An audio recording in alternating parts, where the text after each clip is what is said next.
You know what you should do? Please, shut up. No. Now, like I was saying, or more accurately, like you were thinking, because you can't control yourself. What you should do is smear a bunch of poison on your lips. Because that would be a far faster and more merciful way of ruining MC's life than what you're doing now. I would never do that to MC. Of course not, and you shouldn't, because he's actually worth something. The point is, what you're doing now is just a cruel way of doing the same thing. So you should stop, and then kill yourself like you were going to before you chickened out. I did not chicken out. Oh, so you were just stupid then. Shut up, shut up, shut up, shut up! MC, is that you? Yeah, can I come in? Yeah. Man, it's dark in here. Are you in bed? No. Gosh, let me turn on a light. Hi, MC. Sayori, remember what I said yesterday?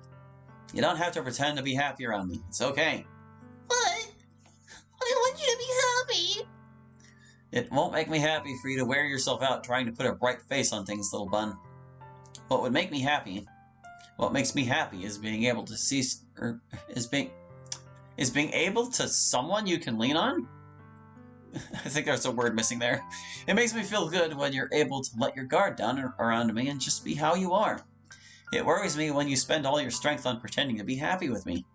So again, just don't try to mask it around me. I can't fix all your problems, but I'm happy to just be with you when you're sad. Or anytime, really. I just like being with you no matter what. I don't deserve someone so nice. Yes, you do. Don't worry, I'll stay here tonight if you want. 1 hour later, Sayori is in bed. MC is curled up tensely on the floor next to the bed, almost like he's an overprotective dog. Still awake? Yeah, I'm starting to get a little sleepy though. Is she actually in the bed? Oh no, that's the cat plushie on her bed now. Okay, I couldn't quite tell what that was. Do you know what would make me the most happy? No, what is it? If you'd get some help for your problem. I don't want help. I know, but I want you to have help. You don't need to do this if it's something you don't want to. Just think of it as me asking for a favor. Something selfish for me. That I want for myself. I don't want you to do it if it'd hurt you. It would make me really happy if you did.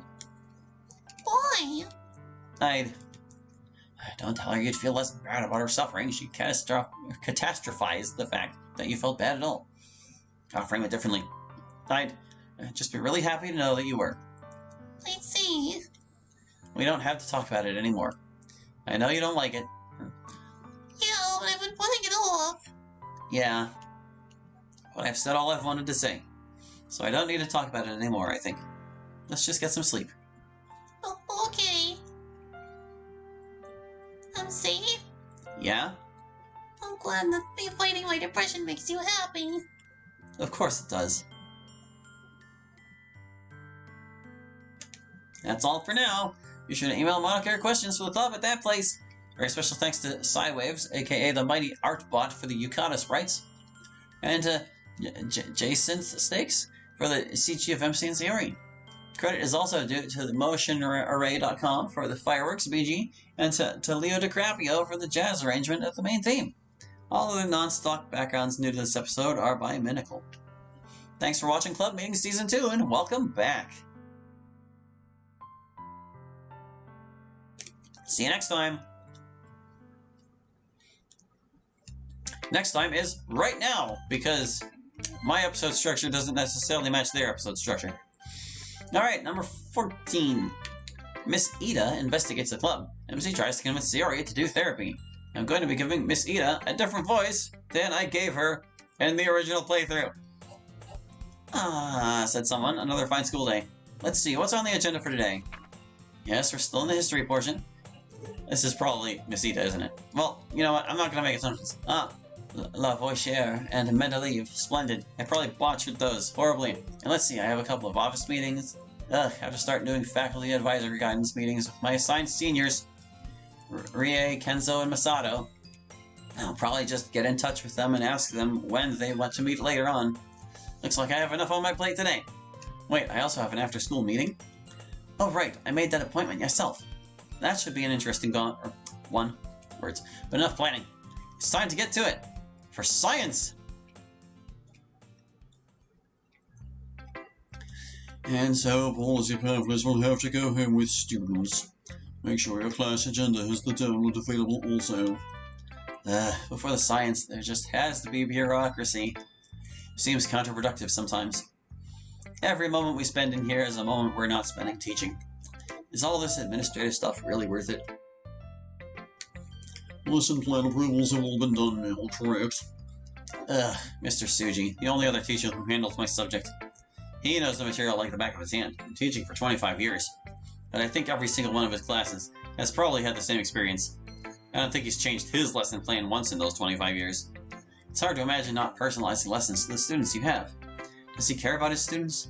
I mean, obviously he teaches the subject material, but that's not the same. I don't think I've once seen him taking an interest in his students' lives, or trying to help them outside the classroom. I guess every teacher has a different style. But I've always thought you have a greater responsibility as a teacher, especially a high school teacher. We're not just here to give students information, we're here to help them develop and grow as people. We're responsible for them eventually thriving or not out in the real world. Man, the time is really starting to drag. I have real work to do. I have a bunch of kids whose names I need to memorize. Let me out. And second period is about to begin, so let's get to it. Thanks for coming and have a great year, everyone. There was nothing in that meeting that could have, or could not have just been emailed. And so, people started noticing some weird patterns. Like sodium and potassium both bond with chlorine, and they both form hydroxides with water. And both, a small amount of liquid is poured over two very small chunks of metal. A loud hissing bang echoes through the room, and a small burst of fire can be seen. Class resounds with a chorus of students going, "Whoa!" Both are extremely and dangerously reactive when in their elemental form. Fortunately, I teach a subject that it's really easy to keep everyone interested in. Obviously, there are still a lot of tables and textbooks, but it's pretty simple to keep interest and attention high with demonstrations, mostly because science is just inherently cool. And my science can trivially produce explosions. Completely safe educational explosions, which I do not go out of my way to do because I am not a closet pyromaniac. And then once you have them hooked for a bit, you get them into the meat of the subject. So today we're going to answer the question of, why is it that sodium and potassium both blow up when you pour water on them? Why are they so similar in so many ways? It helps that what I teach is one of the most beautiful, wonderful ideas in science. The mystery of matter, how the whole world works. And hopefully that's enough to keep the students interested and learning through the semester. And if I'm lucky, maybe a few students take a lasting love for the subject with them. So only the one piece of homework should take about only 10 or 15 minutes tops. Homework is important because it keeps the mind receptive to the material throughout the day.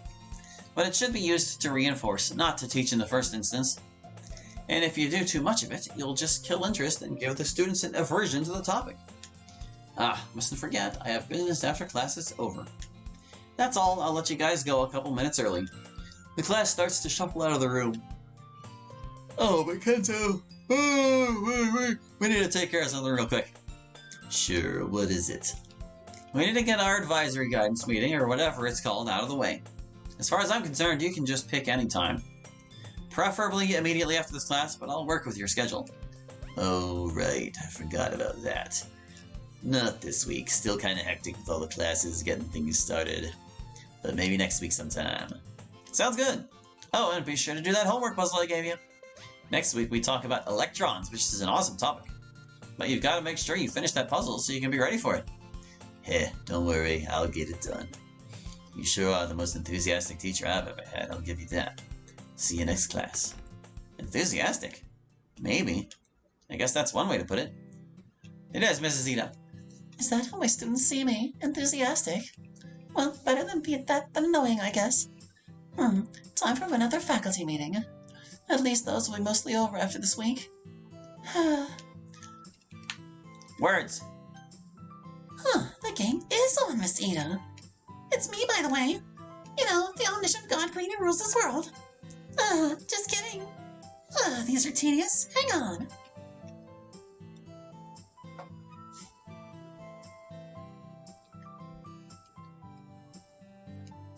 Do me a favor if you can. Hold on, Mrs. Ida was saying something. Well, I guess I should probably... If she does or says or thinks stuff related to the literature club, do you think you can remember? I'd like to know. Only if you get the chance to observe, of course. I worry that she's still trying to get to the bottom of everything, which we would all rather she'd not do. For her own good, more than for ours. Anyway, see you soon, I hope.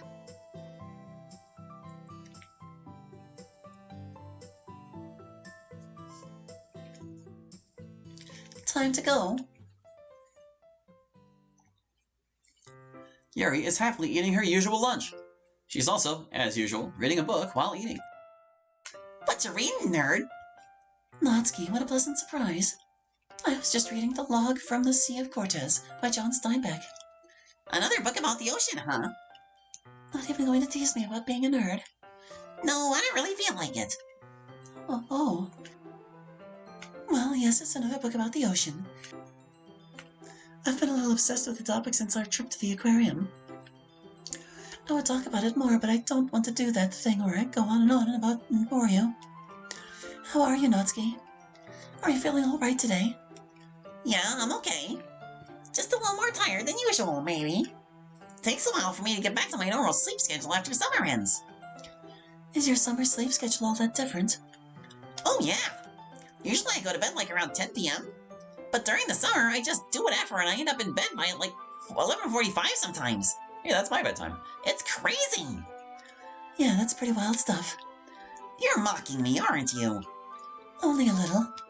Well, yeah, I still have to go to bed reasonably early even in the summer. House rules. I don't even really do anything that crazy. A lot of the nights I just spend talking on the phone with my sister.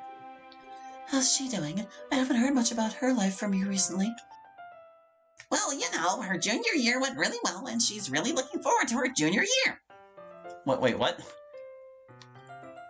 Her junior year went really well, and she's also looking forward to it. I don't understand. I know the feeling. Yeah, but she seems like she's doing really well. She has lots of friends. Plus, she gets to stay up as long as she wants. And drink alcohol. And do who knows what other kinds of college debauchery. Do I detect jealousy? Maybe a little envious that your debauchery opportunities are limited. No wonder you're still smoking.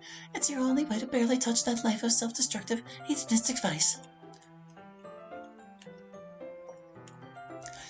So, what brings you forth from your golden throne amongst the popular girls? What business could you possibly have with the most isolated outcast in the school? Okay, I'm starting to get concerned. There's no banter at all coming back. Are you sure you're all right? Yeah, I'm fine. I actually came up here to get a break from all them. They're getting to be a little bit too much today. I can't believe he's still single. You should ask him out, Ikuko. I know you have a thing for him. I could never do that. As soon as I walked up to him, my brain would turn off and I'd just start blabbing nonsense. Well, that's nothing that can't be fixed by Natsuki-senpai. You just need practice.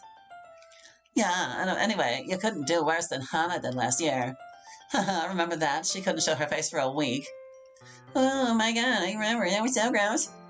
The bathroom resounds with harsh laughter. I'm gonna take a smoke break. Catch you guys later. Bye, Natsuki. Gosh, are they always like that? Not always. They just have a habit of coming back to that kind of thing now and again. It's irritating. I don't see why they always have to talk down on people. I wish we could just be silly and gossip about fun stuff. Or at least only tear down people who deserve it. Yeah, but who decides when someone deserves it? Yeah. I wouldn't worry about it too much. That's just the way people are. Many of them are just compelled to define themselves by thinking they're better than others. So true. It's distasteful, but that's the vast majority of human beings for you. But then, look at me, talking down to a group of people who aren't present. Even I'm not exempt. Aw, don't be like that. I think you're a way cooler person than any of those girls. I don't think think I've ever heard you really talk shit about anyone. Except me, of course, back during the week of the festival. You know I didn't mean all that, right? That was just everything else happening. Really, you're the best friend I've ever had.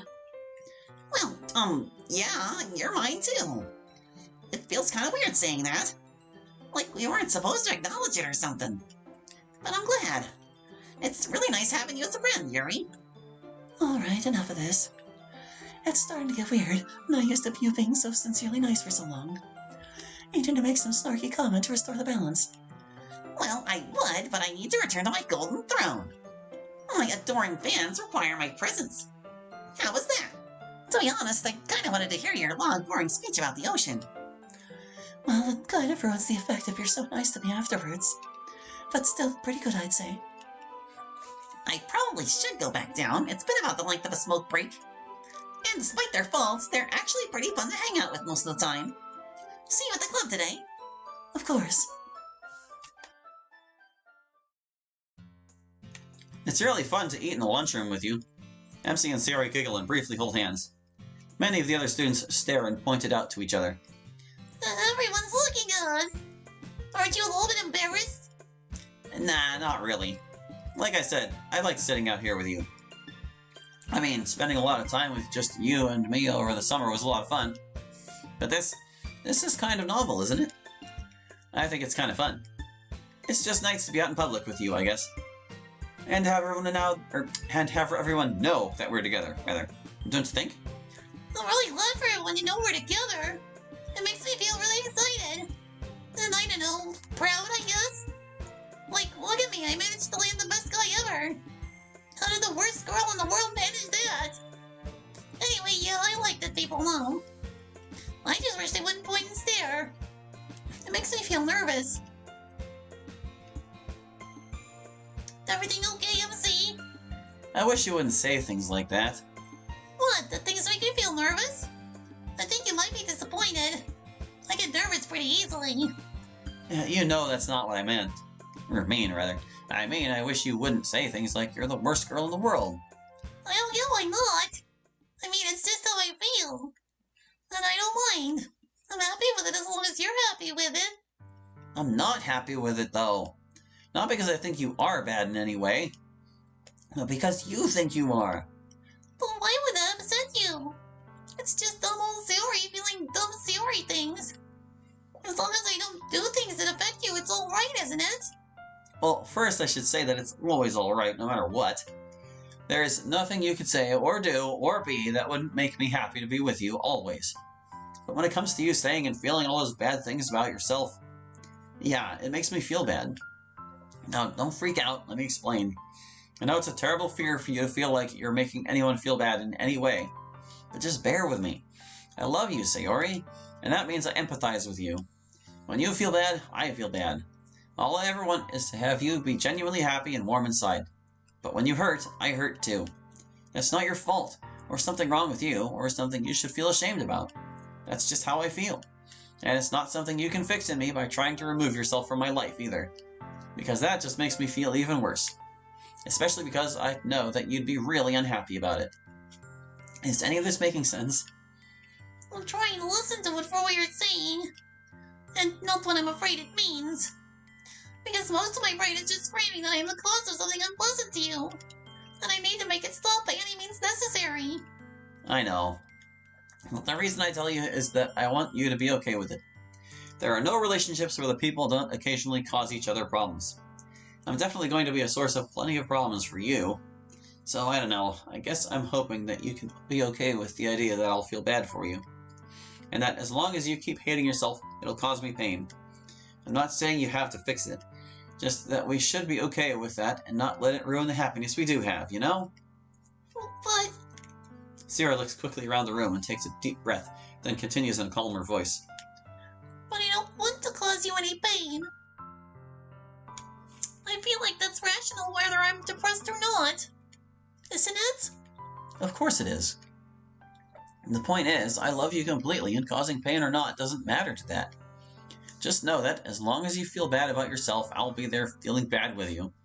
And that's because I love you. I can't help it, just like you can't help it. So my suggestion is that we just learn to live with the things we can't help, and be as happy as we can.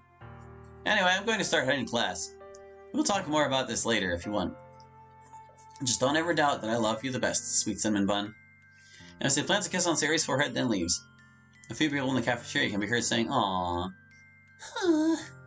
Man, just giving into despair was a lot less complicated than this. A lot less effort. I need a quieter place to think.